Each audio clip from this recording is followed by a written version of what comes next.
Hello, Dawgpound South campers. This is the Cleveland Browns Dawgpound South podcast, part of the Fanatical Elf Network, part of the Fans First Sports Network. I'm your host, Steve Gilwell. Things are just crawling along right now. I'm sure the NFL would just love some kind of a media thing happening to put them back into the top of the sports news, but basketball is as it should be. College basketball is taking over the airways.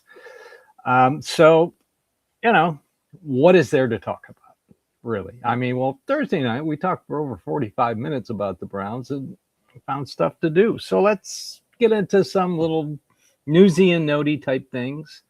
As for the Browns salary cap, they're over $21 million under the cap. Plenty of money.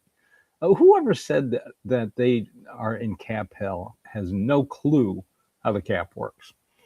Some things that were announced on social media by the architect of the new stadium. It'd be the closest seats to the field, 16 feet. So if you're thinking about running onto the field, I would suggest you start practicing your sprints now, because they'll get you before they get on the field. How long is it going to take in the new stadium? Some drunk's going to try to run onto the field. I'd say game one. All right. So other news, of course, the Browns are bringing every college wide receiver in for a visit. Hey, why not? Gotta. Usually these college visits, they talk to these kids at the combine or at their pro days. And but usually what they want to do is come in and reinforce something, maybe check on something the applicant said at the combine or the pro day, or circle back on something they weren't sure of. But as you can tell, they're bringing in every wide receiver that played in college football and is draftable last year. They also brought in a free agent fullback. This is kind of interesting. We know Todd Monken likes to use a fullback, and it doesn't hurt to have extra blockers in. I mean, last year they used, 2 years ago, they used Nick Harris. Last year they used Aiden Huntington. So maybe I wouldn't put too much stock into it, but we'll see. Yeah,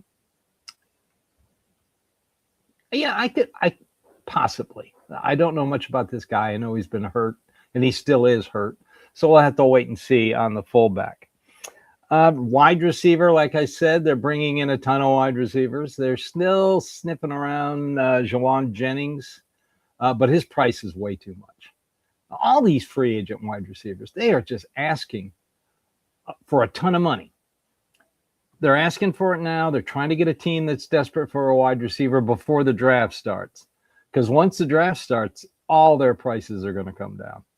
Because teams who need wide receivers are going to draft wide receivers. And like I said, right now I am, and this could change, my opinion could change, but I think Carnell Tate and Mekhi Lemon are the two best wide receivers in this draft.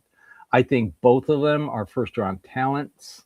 All the rest, I think, might slide into the second round, but we'll see. The Ty Simpson, your 15 minutes are up. Now they're saying, before they were saying, sure, first-round pick. Now analysts are backtracking and saying, well, maybe second-round pick. Time the draft gets here, he'll be a day 3 quarterback. Left tackle. This has been very confusing for me.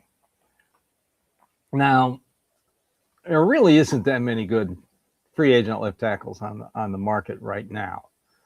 And Andrew Berry doesn't like to have to draft a certain position. He did it in 2020 with Jedrick Wills. And by the way, I don't care what anybody tells you, my guy tells me Bill Callahan asked for Jedrick Wills. Analytics said to take Tristan Wirfs. For all you people who hate analytics, that's who they should have taken. That's who they were going to take until Bill Callahan asked for Jedrick Wills. Let's skip on by that. So not really a lot available free agents. Let's take a break.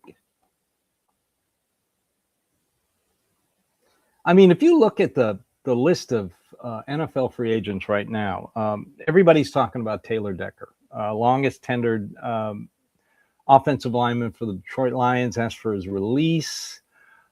He's had a lot of injuries the last couple of years. And the last couple of years, he also has hinted that he might retire. If you can get him on the lowest possible deal, maybe a training camp deal, if he doesn't pass physical or gets hurt, he's gone. But I wouldn't waste money on him. The next one up is the Chiefs' Jawan Taylor. No, thank you.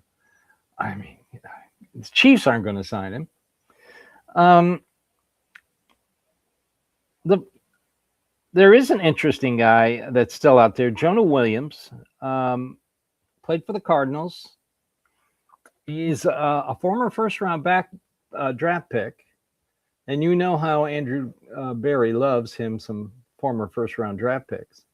He might be interesting to bring in. And the Vikings, what's his name? Justin School. They brought him in last year to be a swing tackle, left tackle, right tackle. He was pretty good at both, but he's not really a set right tackle or a set left tackle. So maybe because of his versatility, but that's it. That's it on your free agent tackles. It's a bad list. I mean, somebody suggested Joe Notaboom. No, thank you. If he was good, the Ravens would have brought him back. So what I think is going to happen, and everybody's going to convince you they're going to take a left tackle. Monroe Freeling seems to be everybody's apple eye, and those who don't follow the draft keep saying he came out of nowhere. Well, he wasn't expected. He was expected to go back to Georgia is what he was expected to do, and he didn't, which is why he came out of nowhere. But is he a day one starter at left tackle? No. And if he's the best left tackle, then I can't see him wasting a 6th-round pick on a guy who isn't going to be a starter day one. Now, the Utah Pro Day, both the Utah tackles, apparently their arms grew longer.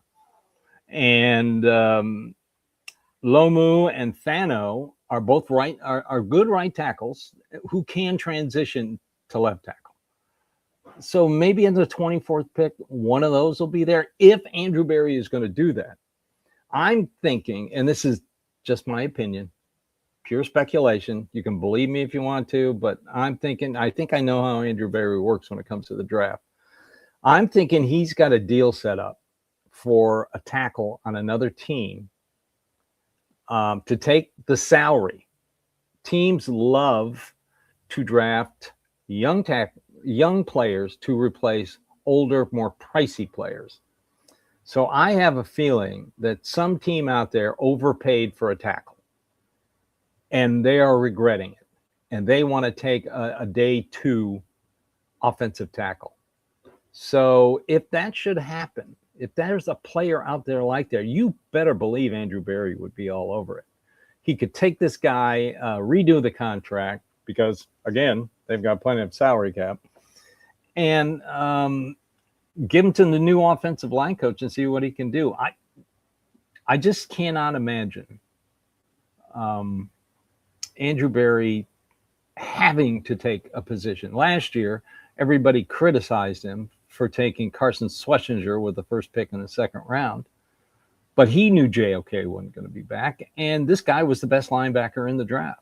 And he turned into the rookie defensive player in the year. Then several picks later, he took a running back. A lot of people were complaining, even though he's from Ohio State, a lot of people were complaining because he took a run. You could get a good running back in last year's draft, all the way down to round 7.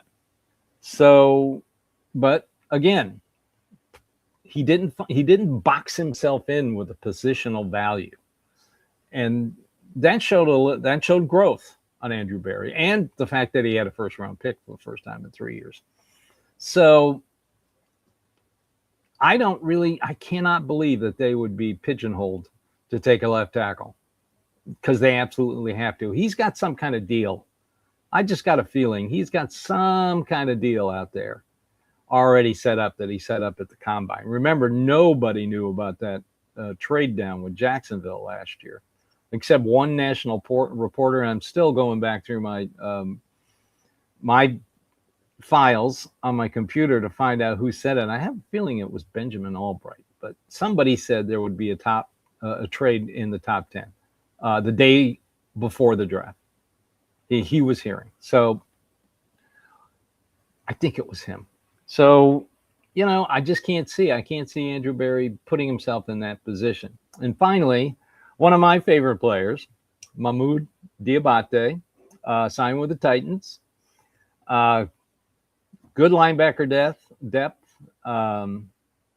special teams player, but he was a restricted free agent and they didn't re-sign him. So what are you going to do? Apparently the new defensive coordinator has a plan. Right now, Andrew Berry this past week has been paying attention to the special teams, which I greatly appreciate. Coverage teams sucked last year, and the guys he's signing are good special teams. The safety from Detroit, Daniel Thomas, special teams ace. So I have a feeling special teams will be in a better place this year. So that's it for today. Enjoy the basketball. I'm not going to because my alma mater, Vanderbilt, lost to Nebraska on a heartbreaking game. Oh, well. So I'm going to start doing some mock drafts for my blog. I've decided that I might as well, since it's so slow, I might as well pay more attention to the draft and put out just some Cleveland Browns mock drafts. I don't do trades. I stick to just what the Browns picks are and just give it a shot. Okay. So watch for that. Cleveland Browns, dawgpoundsouth.net. Everybody have a great day. Enjoy basketball. Here it's going to be record breaking again today. 88, maybe 89 degrees, maybe 90 degrees. Good God, it's March 22nd. We're already hitting freaking 90 degrees. That's insane. But a cold front's going to move through and cool things off for tomorrow and Tuesday. That's nice. So everybody, enjoy your Sunday. Enjoy March Madness. This has been the Cleveland Browns Dawgpound South podcast, part of the Fanatical Elves Network, part of the Fans First Sports Network, brought to you by Heritage Coffee, where they shake the hands of the farmer. Again, thank you so much for watching, listening, subscribing, and following us here at the Fanatical Elves Network. We're just Browns fans just like you. So everybody, have a great day, and as always, go Browns.